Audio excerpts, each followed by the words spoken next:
नमस्कार साथियों, दिलीवर लॉ में आपका स्वागत है। सेक्शन 9 तक हमने पढ़ लिया था। आज सेक्शन 10 को डील करेंगे। सामान्य परिकल्पनाओं के बारे में षड्यंत्रकारी द्वारा की गई बातें। जो आप किसी षड्यंत्र की परिकल्पना बनाते हो, परिकल्पना शब्द कि जब आप षड्यंत्र के लिए प्लानिंग बनाते हो तब वो चीज़ कल्पना ही होती है, बाद में आप उसको अचीव करके उस पूरे षड्यंत्र को अंजाम देते हो। तो सामान्य परिकल्पना के बारे में षड्यंत्रकारी द्वारा की गई या कही गई बातें रिलेवेंट होती है सेक्शन 10 के अंतर्गत। तो ये षड्यंत्र के बारे में बताएगा। कॉन्स्पायरेसी कहाँ पढ़ते हो? कॉन्स्पायरेसी को है क्या कोई जगह आपको याद हो? कॉन्स्पायरेसी आईपीसी में पढ़ते हो। Conspiracy 120 A and B of IPC, यहाँ पर आप कॉन्स्पायरेसी के बारे में पढ़ते हो। तो जहां यह विश्वास करने का युक्तियुक्त कारण है या युक्तियुक्त आधार है, जहां यह विश्वास करने का युक्तियुक्त आधार है कि दो या दो से अधिक व्यक्तियों ने या तो अपराध करने के लिए या अनुयोज्य दोष करने के लिए मिलकर षड्यंत्र किया है। दो व्यक्तियों ने क्या, या तो कोई क्रिमिनल अपराध या सिविल मामले में अनुयोज्य दोष, इसको इंग्लिश में कह सकते हैं एक्शनेबल रॉन्ग, अनुयोज्य दोष को। तो या जहां ये विश्वास करने का प्रॉपर ग्राउंड है आपके पास कि दो या दो से अधिक व्यक्तियों ने या तो कोई ऑफेंस करने के लिए या कोई एक्शनेबल क्लेम करने के लिए मिलकर कोई षड्यंत्र किया है, वहां उनके सामान्य आशय के बारे में उनमें से किसी एक व्यक्ति द्वारा, उन दोनों में से किसी भी एक व्यक्ति के द्वारा उस समय के पश्चात जब ऐसा आशय उनमें से किसी ने भी प्रथम बार मन में धारण किया था कि आपने कोई प्लानिंग की, प्लानिंग करने के पश्चात जब उस प्लानिंग की बातों को अपने मन में किसी ने आशय बनाकर धारित कर लिया, उस समय के पश्चात जो भी बातें कही गई है, जो भी बातें की गई है, जो भी बातें लिखी गई है, वो दो पर्पज से एविडेंस में काम आएगी। कही गई, की गई और लिखी गई। या तो आप कुछ कह रहे हो, ठीक है, बोलकर, या आप किसी कार्य को करके, या आप उस कार्य को लिखकर, किसी चीज को लिखकर। ये तीन चीजें कब कर रहे हो? जब षड्यंत्र के लिए आपने प्लानिंग की। प्लानिंग करने के बाद उनमें से हर व्यक्ति ने जब अपने मन, उनमें से किसी व्यक्ति ने, एक व्यक्ति ने अपने मन में वो आशय बसा लिया, उसके बाद जो कोई भी कार्य किया वो उनमें से हर एक व्यक्ति के विरुद्ध, जिसके बारे में विश्वास किया जाता है कि उन्होंने इस प्रकार षड्यंत्र किया था, उन लोगों ने, जिन लोगों ने बैठ के षड्यंत्र किया था, उनमें से हर एक के विरुद्ध वो सब बातें जो बोलकर, करके या लिखकर की गई हैं, वो षड्यंत्र का अस्तित्व साबित करने के प्रयोजनार्थ सुसंगत है। तो पहला तो आप उन बातों के द्वारा षड्यंत्र का अस्तित्व साबित करोगे कि जो एक दूसरे के बीच में कोई षड्यंत्र में मैसेज भेजे गए कि ठीक है, मैं आज जा रहा हूँ टिप्पिन लेने और बम तू लेके आ जाना, मैं टिप्पिन खरीद के लाऊंगा, शाम को उसमें बम रख देंगे और कल अपन तैयारी करेंगे, टाइमर वो लेके आएगा जो भी है, थर्ड व्यक्ति सी। तो उन्होंने जो एक दूसरे को टेक्स्ट भेजे, एक दूसरे को फ़ोन पे कोई बात की या कोई कार्य किया, टिप्पिन लेके आए, ये सब षड्यंत्र का अस्तित्व साबित करने के लिए सुसंगत है कि उस प्रॉपर कॉन्स्पायरेसी एग्जिस्टेंस करती थी, ऐसा कोई षड्यंत्र इन्होंने किया था, जिस प्रकार यह दर्शित करने के प्रयोजनार्थ कि ऐसा कोई व्यक्ति उसका पक्षकार था।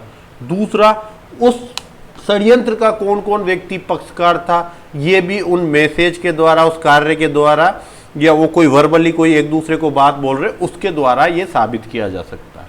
तो सेक्शन 10 को मेनली दो चीज़ों के लिए यूज करते हैं।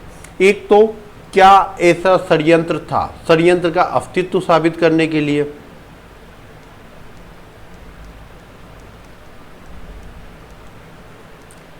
और दूसरा षड्यंत्र के पक्षकार साबित करने के लिए। अकेला व्यक्ति कभी भी षड्यंत्र नहीं कर सकता। षड्यंत्र के लिए हमेशा दो व्यक्ति कम से कम होना आवश्यक है, ठीक है। अकेला व्यक्ति प्लानिंग कर सकता, षड्यंत्र तत्व के लिए मिनिमम दो व्यक्ति होना जरूरी है।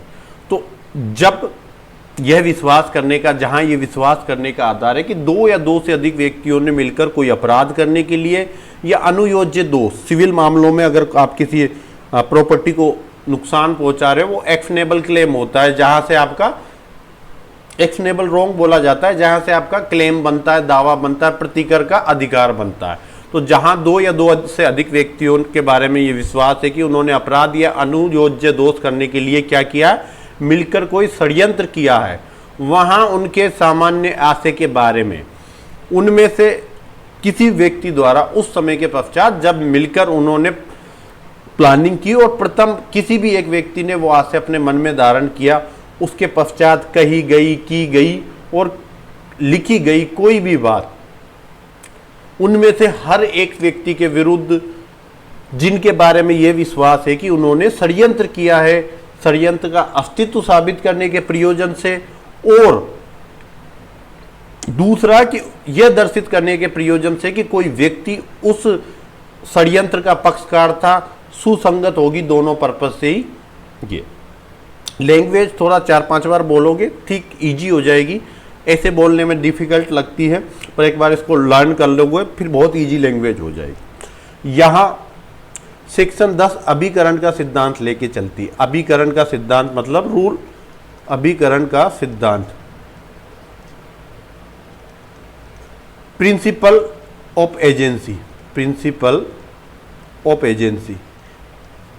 एजेंसी में क्या होता है, एक व्यक्ति के कार्यों के लिए दूसरा व्यक्ति लाइबल होता है।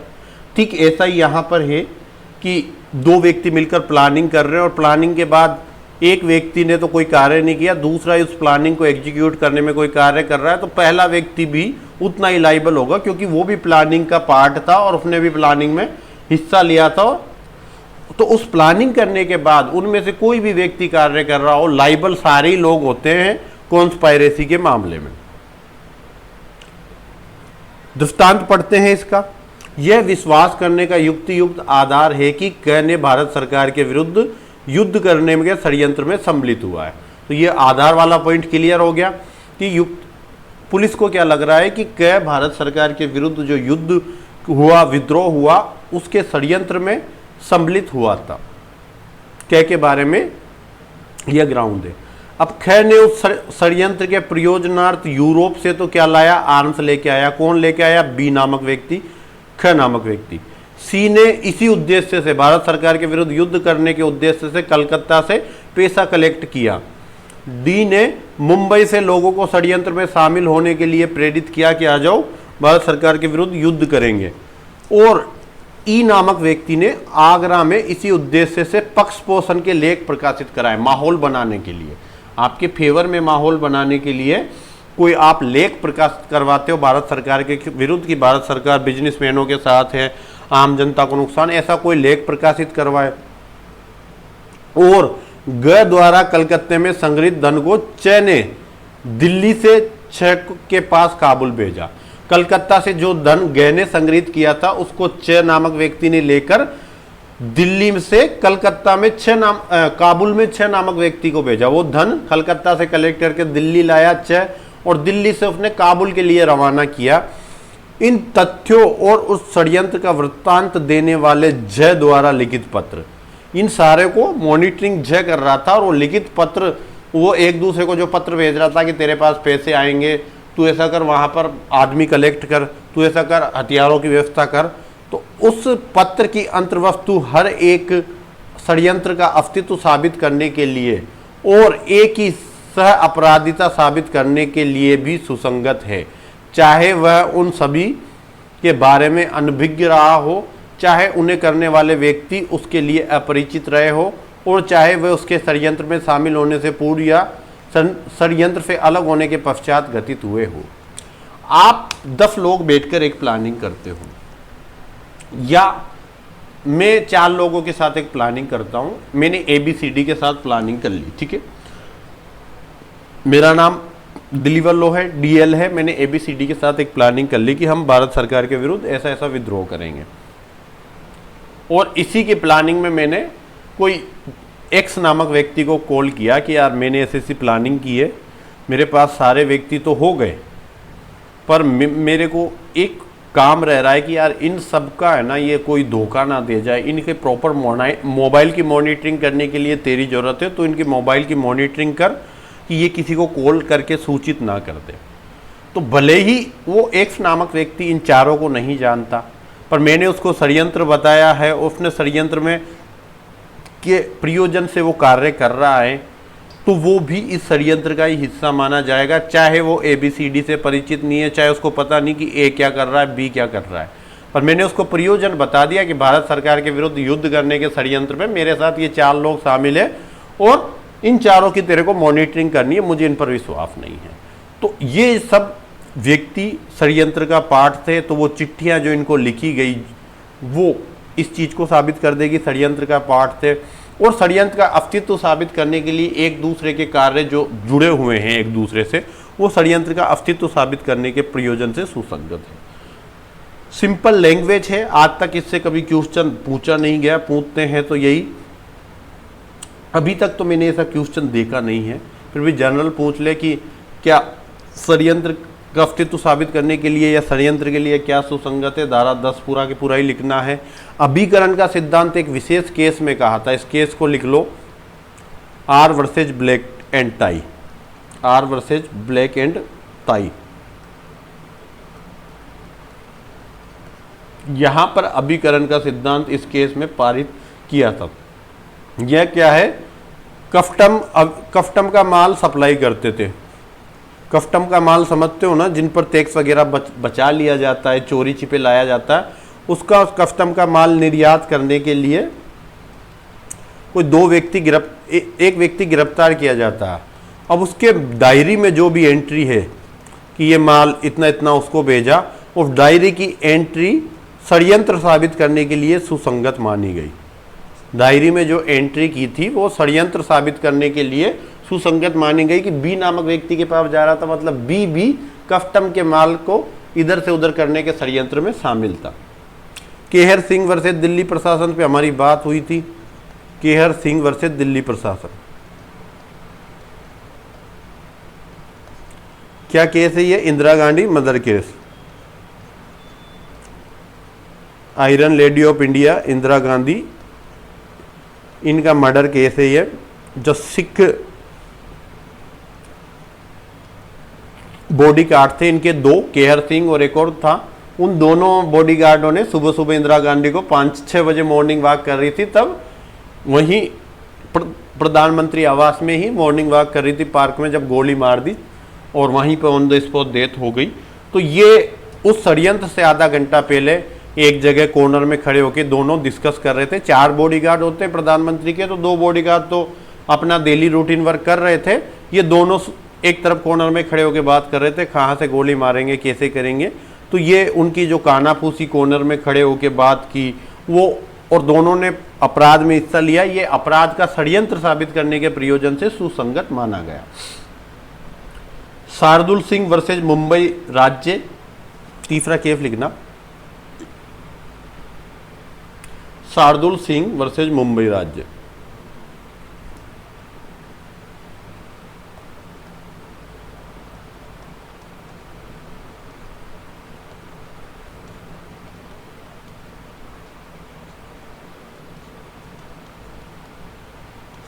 क्या होता है शार्दुल सिंह वर्सेज मुंबई राज्य में कि धारा 10 में रूल ऑफ एजेंसी शामिल है। धारा 10 में अभिकरण का सिद्धांत शामिल है।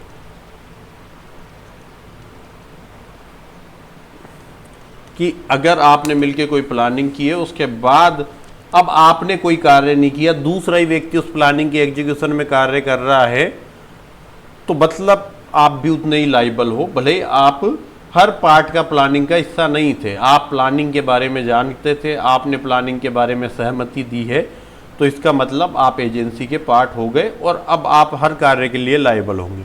पर जैसे आपने, मैंने और तीनों ने मिलकर, कोई भी 3 व्यक्तियों ने मिलकर पेपर चोरी करने का प्लानिंग बनाया। अब ABC 3 व्यक्ति थे, तीसरा व्यक्ति मना कर देता है कि नहीं नहीं, मैं तो ये पेपर चोरी वोरी में नहीं आऊँगा, बहुत बदनामी होती है, जॉब भी लगी हाथ पे चली जाती है, पैसे अलग जाते हैं और सारा मामला परिवार बेइज्जती और होती है, वो सारी चीज़ें।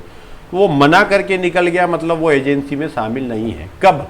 जब अपराध पर आपने प्लानिंग कर ली, एक दिन बाद 2 दिन बाद आप कह रहे हो कि मैं तो शामिल नहीं होना चाहता प्लानिंग में। अब नहीं, अब आपकी कॉमन प्लानिंग करने के बाद आपने कोई कार्य किया नहीं किया, प्लानिंग के पार्ट थे नहीं थे, अब रूल ऑफ एजेंसी लागू हो जाएगा। मिर्जा अकबर और एम्परर का case, Mirza Akbar versus king emperor का केस। पत्नी और उसका प्रेमी, पत्नी प्लस प्रेमी ने मिलकर क्या किया? पति की हत्या कर दी। तो उनके जो आपसी पत्र एक दूसरे को भेजे कि मैं वहाँ, आज पत्नी ने कहा होगा मैं इनको वहाँ भेजूंगी, आज वहाँ रास्ते में ये अकेले ही जाएंगे, वहाँ चटका देना। तो आपसी पत्र व्यवहार षड्यंत्र के प्रयोजन साबित करने के लिए सुसंगत माना गया। इंपॉर्टेंट केस है ये, और ये दोनों केस और ये तीनों केस इस धारा पर इंपॉर्टेंट केस है।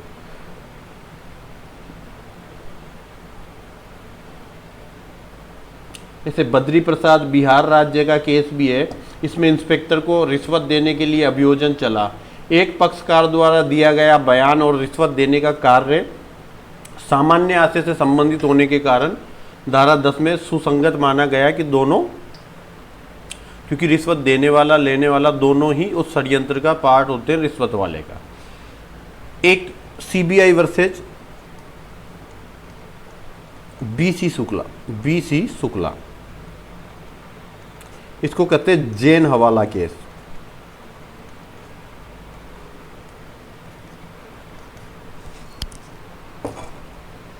जैन हवाला केस है 1998 का।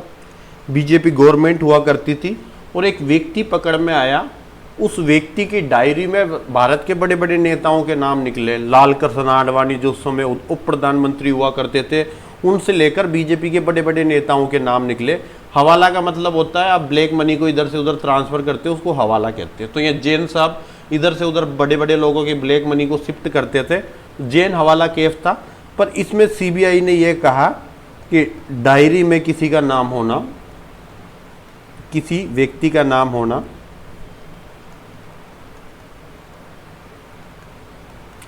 षड्यंत्र को साबित नहीं करता है, षड्यंत्र को साबित नहीं करता है।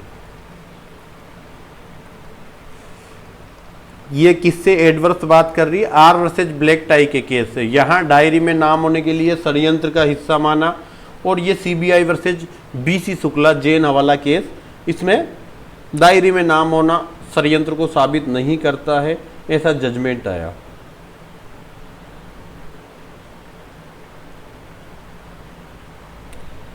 एक भगवान स्वरूप दास बिशनलाल वर्सेज महाराष्ट्र राज्य का केस है। भगवान स्वरूप लाल वर्सेज महाराष्ट्र राज्य का केस, या भगवान स्वरूप लाल बिशनलाल वर्सेज महाराष्ट्र राज्य के दो। इसमें यह कहा था कि धारा 10 तभी अतिरिक्त होती है जब यह विश्वास करने का युक्तियुक्त आधार हो या प्रथम दृष्टया साक्ष्य हो कि वह व्यक्ति षड्यंत्र में शामिल था।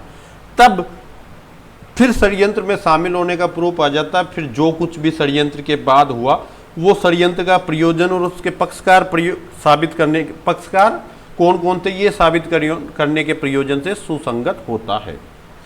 तो ये धारा 10 थी। जनरली मुझे नहीं लगता कि धारा 10 में कोई समस्या आनी चाहिए।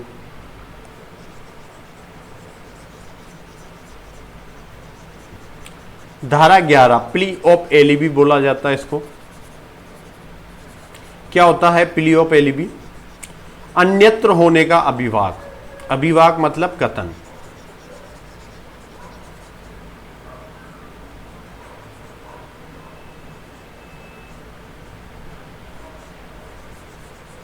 ठीक है, थोड़ा सा इसको साफ कर देते हैं ताकि मस्तिष्क की स्थिति ठीक रहे, थोड़ा अच्छा व्यवस्थित दिखता है, साफ साफ दिखता है। तो वे तथ्य जो अन्यथा सुसंगत नहीं है, वे तथ्य जो अन्यथा सुसंगत नहीं है कब सुसंगत हो जाते हैं? वे तथ्य जो अन्यथा सुसंगत नहीं है कब सुसंगत हो जाते हैं? जब या तो वह विवादक तथ्य और सुसंगत तथ्य से बिल्कुल ही असंगत हो। जैसे बात चल रही है कि क्या 12 जुलाई को जयपुर में कोई मर्डर हुआ, और ये मर्डर ए नामक व्यक्ति ने कहा। ये तथ्य जयपुर का है। ए कह रहा है मैं तो पेरिस में बैठा था। तो ये अब घटना से तो इसका कोई लेना देना नहीं, पर ये घटना से बिल्कुल एडवर्स बात कर रहा है। हमारा क्या चार्ज चल रहा है कि क्या ए नामक व्यक्ति ने 12 जुलाई को जयपुर में कोई मर्डर किया, और वो कह रहा मैं तो 12 जुलाई को पेरिस बैठा था। तो ये क्या है, विवादक तथ्य और सुसंगत तथ्य से बिल्कुल एडवर्स बात कर रही है, इसलिए ये रिलेवेंट हो जाती है। दूसरी बात यहां करेगा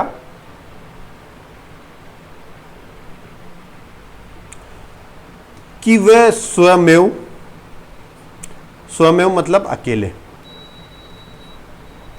या अन्य तथ्यों के संसर्ग में, मतलब अन्य सत्यों के साथ जुड़कर किसी विवादक तथ्य या सुसंगत तथ्य का अस्तित्व और अनस्तित्व को या तो बहुत प्रोबेबल बना देती है या बिल्कुल ही उसको अनप्रोबेबल बना देती है, तो वो तथ्य भी सुसंगत होते हैं।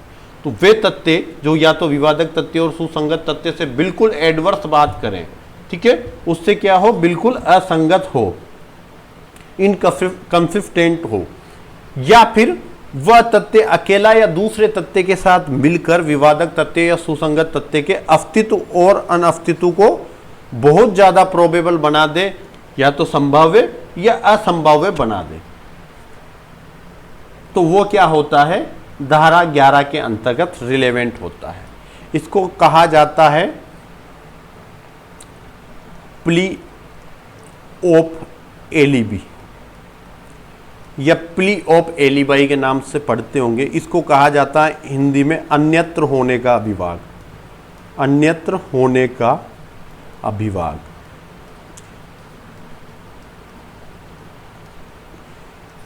कि कोई व्यक्ति कहता है कि मैं तो उस जगह पे था ही नहीं, तो वो क्या कह रहा है, अन्य जगह पर होने का अभिभाग करना। अभिभाग मतलब स्टेटमेंट, कहना। तो कोई अन्य जगह पर होने का अभिभाग करता है तो वो धारा 11 के अंतर्गत रिलेवेंट होता है, ठीक है। प्ली ऑफ एलिबी में क्या क्या चीजें आ सकती है प्ली ऑफ एलिबी के अंतर्गत, कोई भी ऐसा जो विवादक तथ्य या सुसंगत तथ्य को बिल्कुल ही पलट के रख दे, वो इसके अंतर्गत सुसंगत हो जाता है। कुछ केस लॉज पे चर्चा करता हूं। ये दोनों लैंग्वेज एक और बार बोल के बताऊं क्या, कि या तो बिल्कुल भी सुसंगत तथ्य और विवादक तथ्य से बिल्कुल असंगत बात करता हो, या फिर अकेले या अन्य तथ्य के साथ जुड़कर वो विवादक तथ्य या सुसंगत तथ्य से को या तो बहुत ज्यादा प्रोबेबल बना दे या उसको बिल्कुल ही अनप्रोबेबल कर दे। जैसे कोई घटना प्रॉपर घटी और मैं कह रहा हूं कि ये जयपुर में घटना घटी, उस दिन तो मैं मुंबई में था और मैंने मुंबई के कुछ फोटो पेश कर दिए। अब क्या हो गया, ये धारा 11 के विवादक तथ्य और सुसंगत तथ्य से बिल्कुल असंगत बात कर रहा है। घटना कहाँ घटी थी, जयपुर घटी थी, और मैंने कहाँ के फोटो पेश किए, मुंबई के फोटो पेश किए। ये मुंबई की मरीन ड्राइव पर मैं फोटो खिंचवा रहा हूँ और वहाँ के फोटो मैंने पेश कर दिए, ठीक है। कोर्ट ने कहा कि हाँ ठीक है, टाइम पैलेस के साथ ये फ़ोटो खींचे हुए हैं और ये विद लोकेशन है, तो हम इसको ठीक मानते हैं, आप उस दिन मुंबई में थे। सेकंड व्यक्ति, जो व्यक्ति अभियोजन चला रहा था, वो लेके आता है कि ये फ़ोटो तो त्रिकी फोटोग्राफ है। त्रिकी फोटोग्राफ जानते हो क्या होता है? आजकल एआई वाला चल रहा है, जो डीप फेक वीडियो, एआई के डीप फेक वीडियो चलते हैं ना, तो अब पता लगा कि उस फोटोग्राफ में शरीर तो किसी और व्यक्ति का है और चेहरा मेरा टिका दिया, या मेरी जैसी पर्सनालिटी का कोई व्यक्ति का फोटो ढूंढ के उस पर चेहरा मेरा लगा दिया, मतलब वो फोटो अल्टर्ड किए हुए हैं, अल्टर फोटो है, ठीक है। तो इस आधार पर जो ये मेरा प्रोबेबल बना था, इसको क्या कर दिया, अनप्रोबेबल कर दिया। यहां से उसके जो मेरा अस्तित्व था उसको अनादि संभाव्य बना दिया कि मैं मुंबई में था। अब ये मैंने जैसे ही कहा कि अल्टर वाला, अब वापस मामला कहाँ आ गया कि मैं कहाँ था, जयपुर में था। फिर मैं एक सबूत पेश करता हूं कि नहीं, उस दिन का इस होटल का मेरा एफटे है, और होटल का कोई भी कार्मिक से आप बात कर लीजिए और उसको फोटो दिखा के कंफर्म कर लीजिए क्या मैं इस दिन था। तो ये वापस क्या कर दिया, मैंने वापस उससे असंगत तथ्य पेश कर दिया। तो वो तथ्य जो विवादक तथ्य या सुसंगत तथ्य से बिल्कुल एडवर्स बात करे कि ये तो पॉसिबल हो ही नहीं सकता, उस बात को सुनते कहे कि यार फिर तो इसने अपराध नहीं किया भाई, ये तो यहाँ था ही नहीं। या कोई बात ऐसी जो विवादक तथ्य और सुसंगत तथ्य को बहुत ज़्यादा प्रोबेबल बना दे, जैसे कि आपने कोई बात कही कि मैंने अपराध नहीं किया, पर जब आपको शो किया जाता है कि उसी मकान की सीसीटीवी फुटेज में आप अपराध से 2 मिनट पहले देखे जा रहे हो, तो ये क्या कर रही है, विवादक तथ्य या सुसंगत तथ्य को के अस्तित्व को क्या बना रही है, प्रोबेबल बना रही है। सीसीटीवी फुटेज है वो क्या कर रहे हैं, विवादक तथ्य है उसके अस्तित्व को प्रोबेबल बना रहे हैं। और किसी सेकंड जगह के सीसीटीवी फुटेज दे दो तो मतलब आप उस जगह पर नहीं थे, ये विवादक तथ्य के अनअस्तित्व को बहुत ज़्यादा प्रोबेबल बना रहे हैं या उसके अस्तित्व को अनप्रोबेबल बना रहे हैं। तो ये सारी चीज़ें धारा 11 के अंतर्गत रिलेवेंट होती है। धारा 11 को प्ली ऑफ एलिबी कहा जाता है। 2 दृष्टांत है, दोनों दृष्टांत पर हम चर्चा करके देखते हैं इसकी। प्रश्न ये है कि क्या ए नामक व्यक्ति ने किसी विशेष दिन, अमुक दिन का विशेष दिन कलकत्ता में कोई अपराध किया। यह तथ्य कि वह उस दिन लाहौर में था सुसंगत है। क्यों? क्योंकि कलकत्ता में कलकत्ता में उसके उपस्थित होने को अधिसंभाव्य बना रहा है।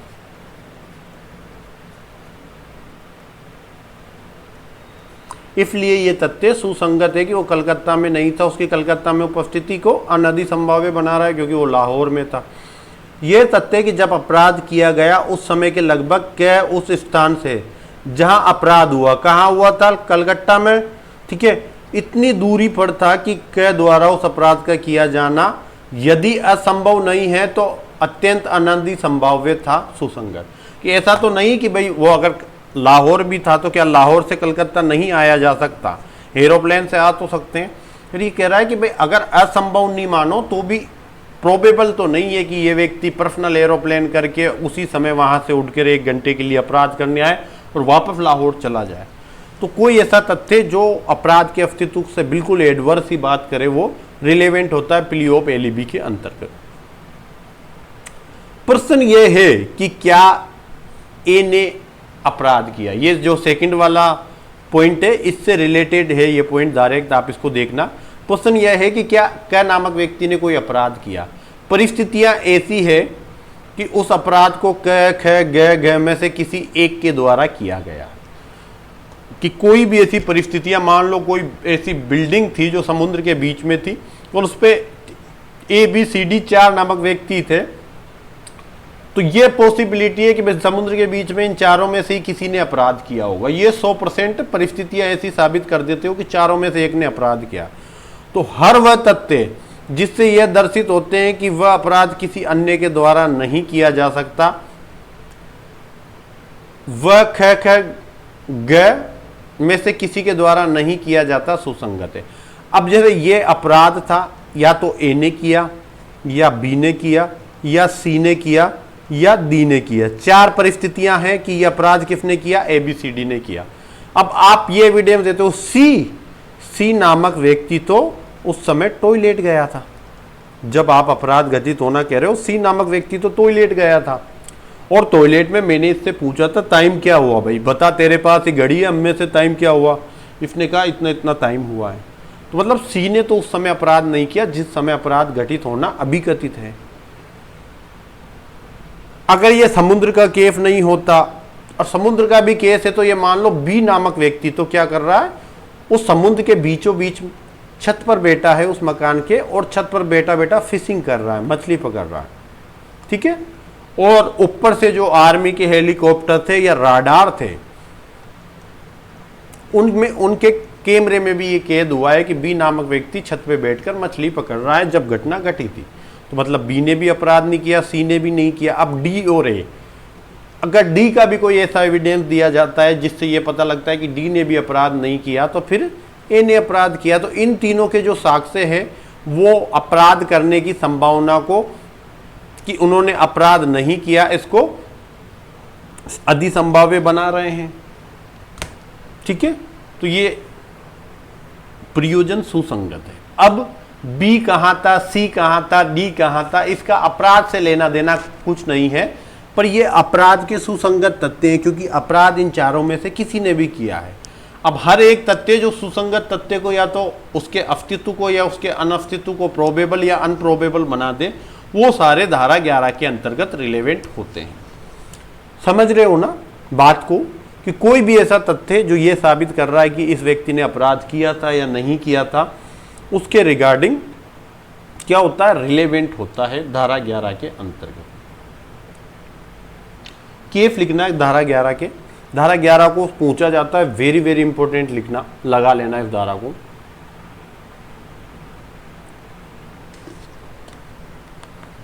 पूछा ही पूछा जाता है भाई धारा 11 को, ठीक है ना। इंपॉर्टेंट प्री में तो 100% पूछेंगे।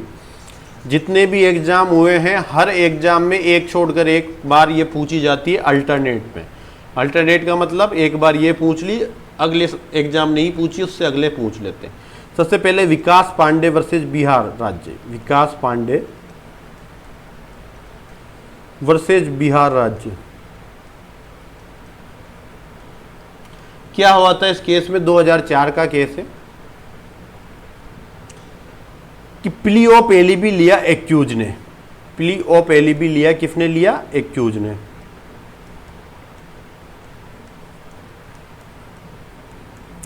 एक्यूज पे कोई अपराध का आरोप था, एक्यूज ने कहा मैं तो वहां था ही नहीं भाई, मैं तो उस दिन दिल्ली में था, जयपुर में था ही नहीं मैं। और वो ये साबित करने में विफल रहा कि वो दिल्ली में था। भाई इसने क्या कहा कि मैं तो जयपुर था ही नहीं, मैं तो दिल्ली था। अब वो ये साबित करने में विफल रहता है कि वो दिल्ली था।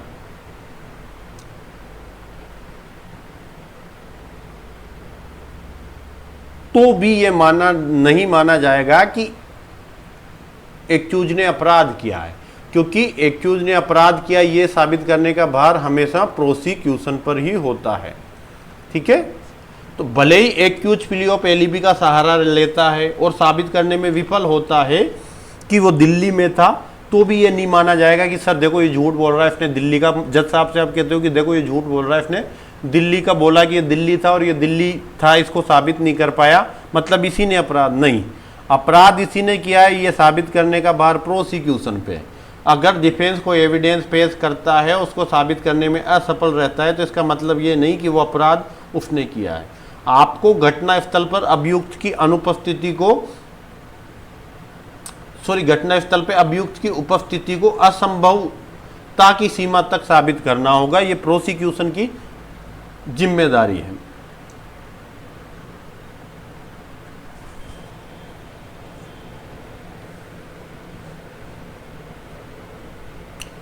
दोबारा पढ़ देता हूं इसकी क्या थी, देखो विकास पांडे बिहार राज्य के केस में क्या कहा गया था, प्ली ऑफ एलिबी में विफल होने पर अभियुक्त विफल नहीं होता, साबित करने का भार अभियोजन पर होता है कि अभियुक्त ने अपराध किया है, और घटना स्थल पर अभियुक्त की अनुपस्थिति असंभवता की सीमा तक साबित करनी होगी।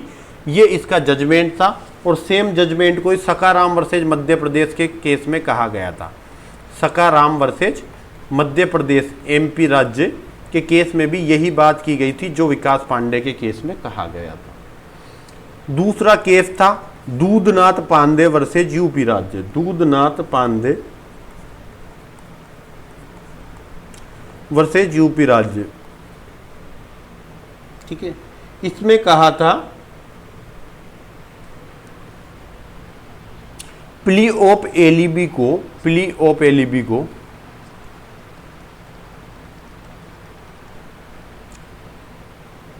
अभियुक्त द्वारा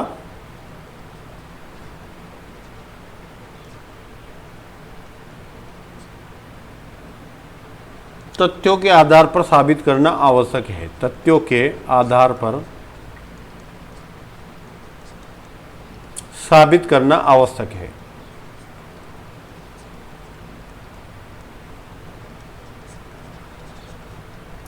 कि ऐसा नहीं कि आपने कह दिया मैं तो अमेरिका था और आपको प्ली ऑफ एलिबी का फायदा मिल जाएगा। आप अमेरिका में थे, इसको साबित आपको फैक्ट के आधार पे करना पड़ेगा कि आप उस दिन अमेरिका में उपस्थित थे।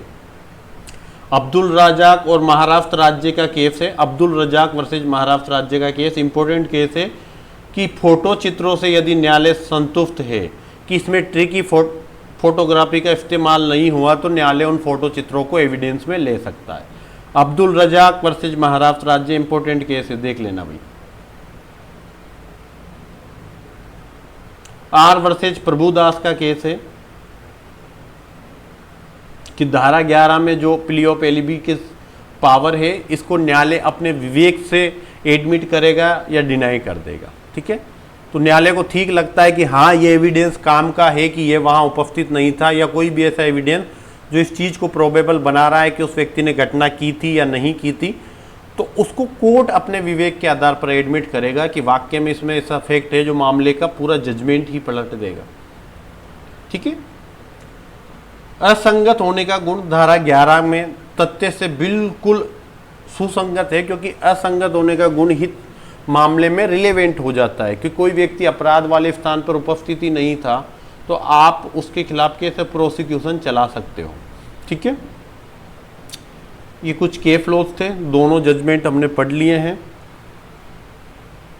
ये केस लॉज याद रखना भाई, यहाँ पर धारा 11 में केस लॉज इंपोर्टेंट हो जाते हैं। धारा 12 भी एक ही लाइन की है, पढ़ लेते हैं। नुकसानी के लिए वादों की रकम अवधारित करने के लिए न्यायालय को समर्थ बनाने की प्रवृत्ति रखने वाले तथ्य सुसंगत होता है। नुकसानी की रकम कि किसी व्यक्ति को कितना नुकसान हुआ उसको डिटरमाइन करने के लिए, अवधारित करने के लिए कि कितना नुकसान हुआ, उसके अवधारण के लिए जो भी न्यायालय को फैक्ट कैपेबल बनाता है वो सारे फैक्ट रिलेवेंट होते हैं सेक्शन 12 में। उन वादों में जिनमें नुकसानी की रकम का दावा किया गया है कोई भी तथ्य सुसंगत है जो न्यायालय को नुकसानी की वह रकम अवधारित करने के लिए समर्थ बनाता है जो अधिनिर्णित की जानी है।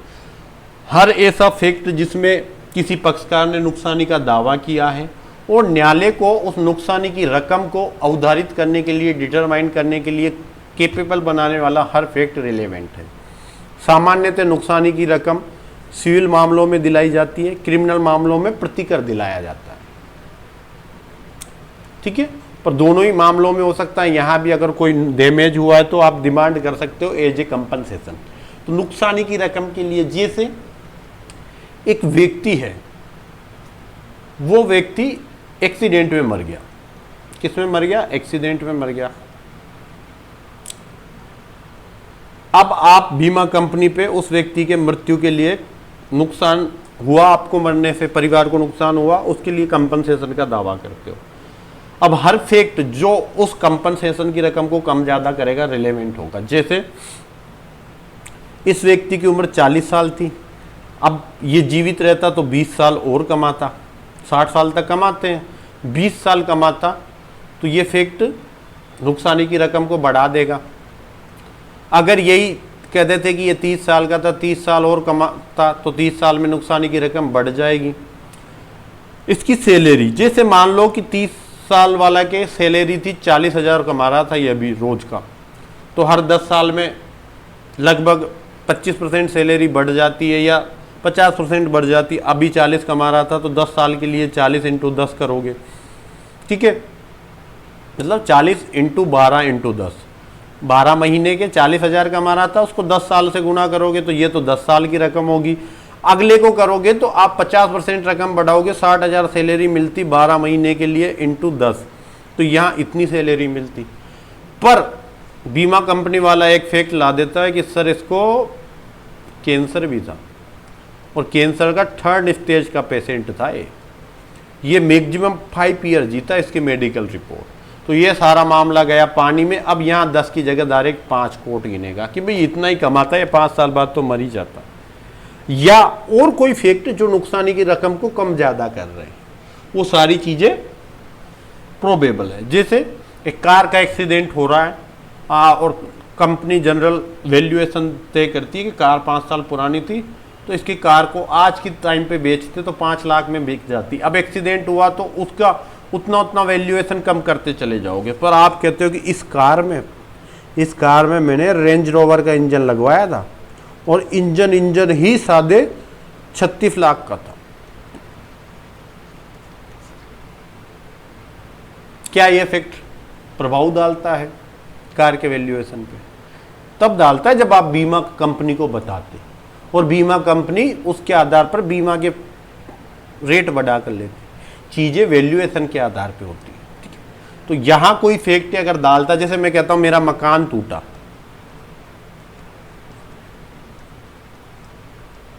अब मैंने बीमा कंपनी को बीमा कराते वक्त बताया था कि ये मकान 1 करोड़ का है। मैंने अंदर एक एक कमरा, एक एक बेडरूम में 20-20 लाख रुपए लगवा रखे हैं।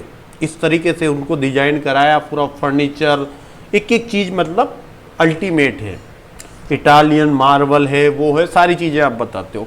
अब आपने 1 करोड़ की वैल्यूएशन पे आपने बीमा कराया तो आपके एक एक फैक्ट को काउंट किया जाएगा उसकी वैल्यूएशन में। भले ही वैसा मकान 20 लाख में बाहर से वो 20 लाख का दिख रहा हो, बाहर से वो 25 लाख का दिख रहा हो, पर आपने 4 ही कमरे थे और चारों कमरों में 20-20 लाख रुपए लगाया था और 20 लाख उसके इंफ्रास्ट्रक्चर का था। तो 1 करोड़ रुपए अगर आपने बीमा कंपनी को बताया, 1 करोड़ की वैल्यूएशन पे बीमा किया, तो फिर आपको 1 करोड़ के अकॉर्डिंग ही उसका नुकसान मिलेगा। मकान टूटा है, पूरा धरती में मिल गया, तो 1 करोड़ में से 90 लाख 85 लाख जो भी आपको मिलेंगे वो मिल जाएंगे।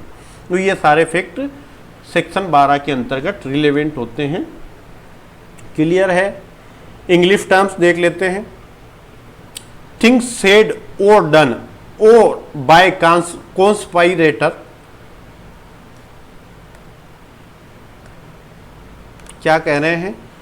कोई बात है वो कही गई है, कोई कार्य किया गया है, किसके द्वारा? By conspirator in reference of common design.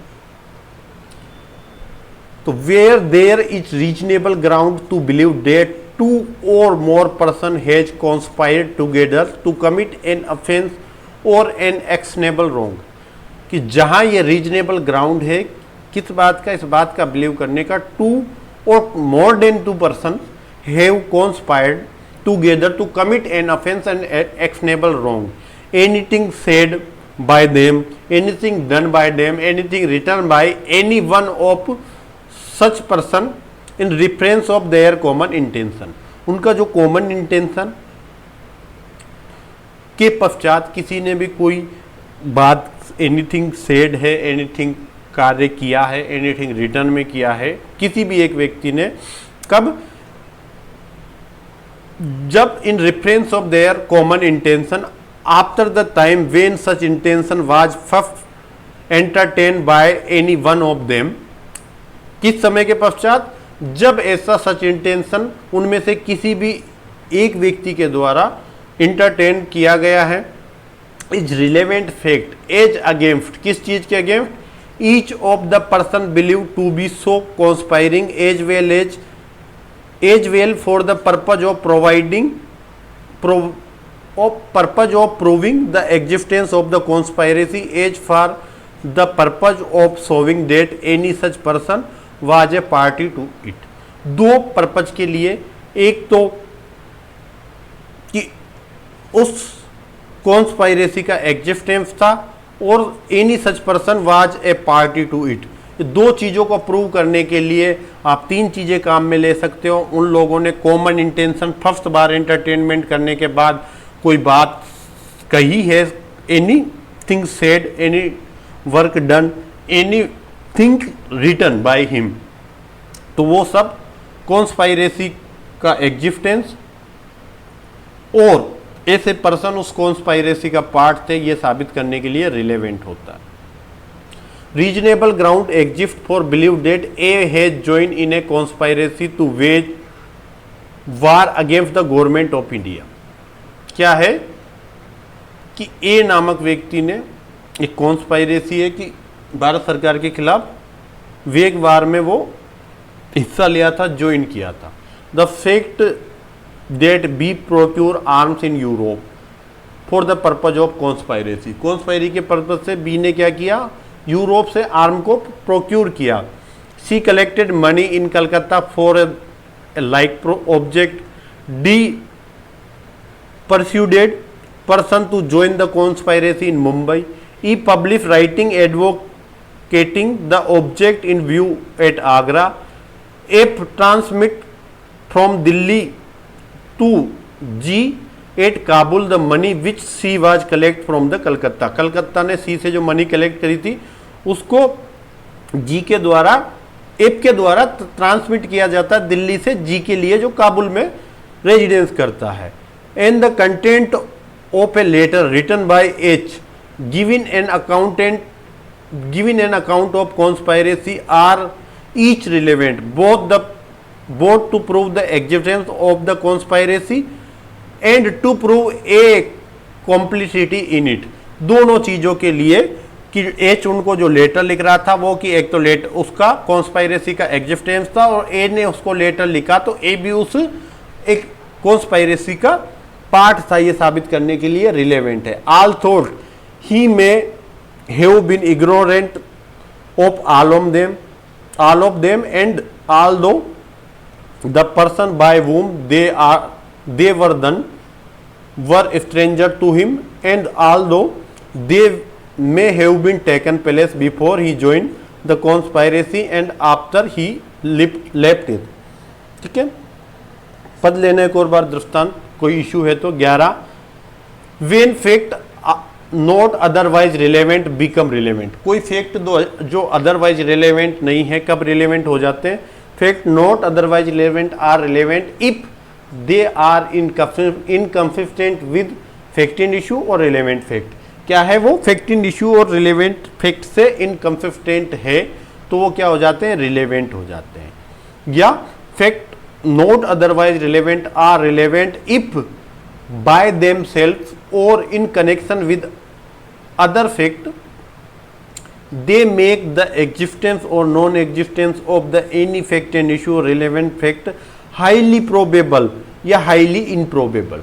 कि वो किसी relevant fact या fact and issue के existence या non-existence को या तो highly probable बना देते हैं या highly improbable बना देते हैं, तो वो दोनों fact relevant हो जाते हैं सेक्शन 11 के अंतर्गत. क्या कहा जाता है इसको? plea of alibi. एलिबाई कुछ भी बोल सकते हो जैसा ठीक लगता है. इंग्लिश विधि का रूल है ये. ठीक है. The question is whether A committed a crime in Calcutta on a certain day. Question क्या है कि क्या ए ने कोई सर्टेन डे को कलकत्ता में कोई ऑफेंस कमिट किया. The fact that on that day, उस दिन A was at Lahore is relevant. A व्यक्ति कहाँ था? कलकत्ता नहीं था, लाहौर था, ये रिलेवेंट है. The fact that near the time when the crime was committed A was as a distance of the palace where it was committed. उस जगह पर जहाँ घटना घटित हुई उससे कहीं दूरी पे, कहीं डिस्टेंस पे था. Which would render it's highly improbable, कि उसका वहाँ से घटना स्थल पर आना हाईली इम्प्रोबेबल था. तो नॉट इम्पॉसिबल, असंभव तो नहीं था. हो सकता है कि वो पर्सनल जेट विमान रखता. जेट विमान बहुत स्पीड से चलते हैं, 1000 से 1200 किलोमीटर प्रति घंटा. वो रखता तो शायद वो 1 घंटे में वहां पहुंच जाता. That he committed it is relevant. ठीक है. तो हाईली इम्प्रोबेबल बना रहा है कि वो व्यक्ति लाहौर था. हालांकि इम्पॉसिबल तो नहीं बना रहा, पर हाईली इम्प्रोबेबल है कि वो पहुंच ही नहीं सकता क्योंकि जेट विमान आम आदमी के पास नहीं होते. The question is whether A committed a crime. The circumstances are such that the crime must use कर लिया कि must have been committed either A, B, C, D. तो या तो A ने किया या B ने किया, C ने किया, E ने. Either by A, B, C, D. किसी भी एक ने किया. Every fact which show that the crime could have been committed by no one else. इनमें से कोई भी ऐसा फैक्ट जो बताता है कि इनमें से इसने क्राइम नहीं किया, इसने क्राइम नहीं किया, इसने क्राइम नहीं किया, and then it was not committed by either B and C D is relevant. तो ए ने कोई ऑफेंस कमिट किया है या कोई क्राइम किया है और ऐसी कंडीशन शो की जाती है कि वो ए बी सी डी में से किसी ने एक ने प्रोबेबली किया है ये मस्ट प्रूव कर दिया जाता है या सर्कमस्टांसेस जैसी है कि इन चारों में से एक ने किया होगा, तो एवरी कंडीशन एवरी फैक्ट जो ये शो करता है कि बी सी डी ने वो अफेंस कमिट नहीं किया, तो वो रिलेवेंट होता है धारा 11 के according. In suit for damages fact tending to enable court to determine amount is relevant. In suit in which damage are claimed, ऐसा सूट जिसमें डैमेज को क्लेम किया गया, any fact which will enable the court to determine the amount of damage. तो ऐसा हर fact जो enable बनाता है कोर्ट को ये डिटरमाइन करने के लिए amount of damage was or to be awarded is relevant, वो सब क्या होंगे रिलेवेंट। जैसे मैं 30 साल की उम्र में मर गया और उस व्यक्ति के पास जॉब थी, कौन सी जॉब थी, गवर्नमेंट जॉब थी, और गवर्नमेंट जॉब में अभी उसको 50K पर मंथ मिल रहे थे, ठीक है, ये क्या होगा, रिलेवेंट हो गया कि इसके आधार पर डैमेज क्लेम करेंगे। पर उसके वो मरते ही उसकी वाइफ है जो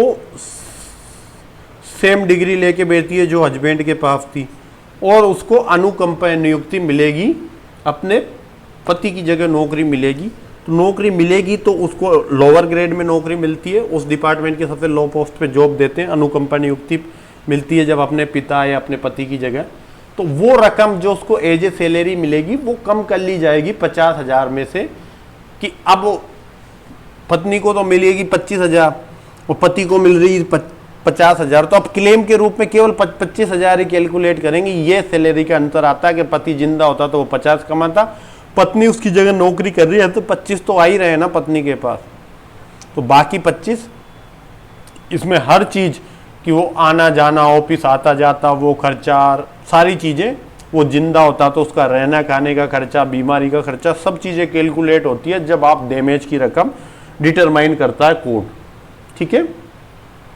तो ये था सेक्शन 12 तक, सब चीजें पढ़ के आना। कल इंपॉर्टेंट सेक्शन है सेक्शन 14, बहुत बहुत इंपॉर्टेंट है। Thank you so much.